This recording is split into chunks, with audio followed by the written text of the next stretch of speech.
Prime Minister leads 2022 Labor Day activities. Welcomes support for Kamina Johnson-Smith's candidacy as Commonwealth Secretary General and opens $7 million BPO complex in Kingston. You're watching Jamaica House Weekly. I'm Vaughn Davis. The government is actively pursuing ways to increase workers' benefits. For example, we are examining the feasibility of implementing unemployment insurance in Jamaica to assist workers who become unemployed through no fault of their own. Prime Minister Andrew Holness as he delivered his Labor Day message for 2022. In the May 23 message, Mr. Holness said the unemployment insurance scheme would temporarily provide workers with partial income relief while they search for new employment. He also said the support would facilitate the acquisition of new skills to increase and improve their employability in the job market. Labor Day also saw the Prime Minister leading National Labor Day activities at Nelson Mandela Park in Halfway Tree. The park was made crisp and clean with the planting and pruning of trees, painting of walls and fences, fixing of bathroom facilities, and the installation of a ramp to enable wheelchair access. Mr. Holness told those gathered that the government was looking to relocate the park. We're going to do some temporary improvements and repairs, but it won't be substantial. The truth is that we have to be thinking about how we reconfigure this urban space of Halfway Tree.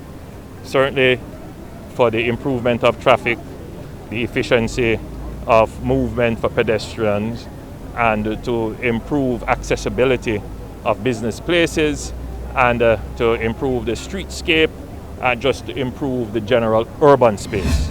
And while at Mandela Park, the Prime Minister said the government was examining ways to increase productivity on the island.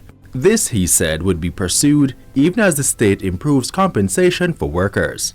According to Mr. Holness, there needs to be an alignment of productivity and income, given that Jamaica has one of the lowest productivity rates in the Caribbean region. The Prime Minister called on trade unions and labor bargaining groups to work with the state to find ways to increase the output of each worker. We can't grow the GDP unless we increase productivity.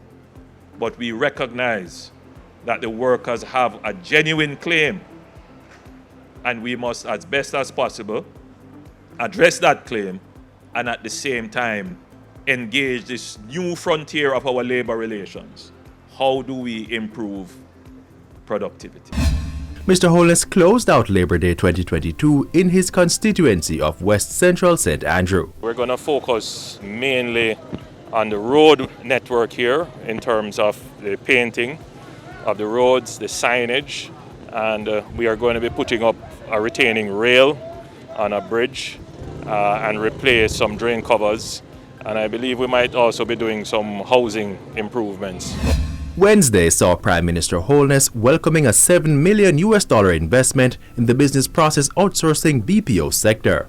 ITEL International celebrated its 10th year of operations on the island with the opening of its 90,000 square foot Chalmers complex. It's the company's second office in Kingston and the third on the island, which combined employs 6,000 workers. Mr. Holness assured BPO leaders that the state has implemented changes at the Heart and Estate Trust that will see the sector having a larger skilled labor pool to choose from.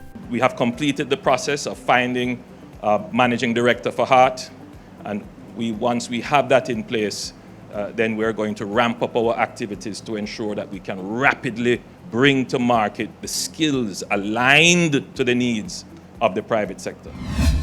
And by Thursday, the Prime Minister was back in West Central St. Andrew for the launch of a $20 million free public Wi-Fi in the area. Community members can now connect to the internet in the constituency's 3 divisions, Tower Hill, Malines and Coburn Gardens.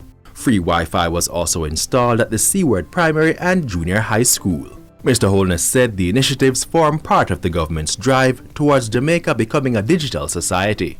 Government has 2 strategic interventions. One is to get devices into the hands of those who can't afford them, which we have been doing with our children. So once we give it to the children, then it becomes available to the household. And then secondly, is to get the schools connected so that you can use the smart devices, and then to get internet access in the public domain, particularly in public areas, so that if you need to do transactions, for example, you need to check your bank balance or register for the care program, you can do them online because you don't have to worry about connectivity. The Prime Minister also used the occasion to urge citizens to protect the Wi-Fi infrastructure as it was made possible through taxpayers' money. All last week, Prime Minister Andrew Holness welcomed support for Foreign Affairs Minister Kamina Johnson-Smith's appointment as Commonwealth Secretary General. In the week, Belize and India registered their endorsement of Mrs. Johnson-Smith. They follow the backing given by the United Kingdom, Trinidad and Tobago, Singapore, and the Maldives. Voting is scheduled for June when the heads of government of the Commonwealth meet in Kigali, Rwanda next month. Persons may visit KaminaJohnsonSmith.com to learn more about the minister's campaign and candidature. And that's how we close out Jamaica House Weekly. Be sure to join us next time for more of the news stories coming out of the office of the Prime Minister.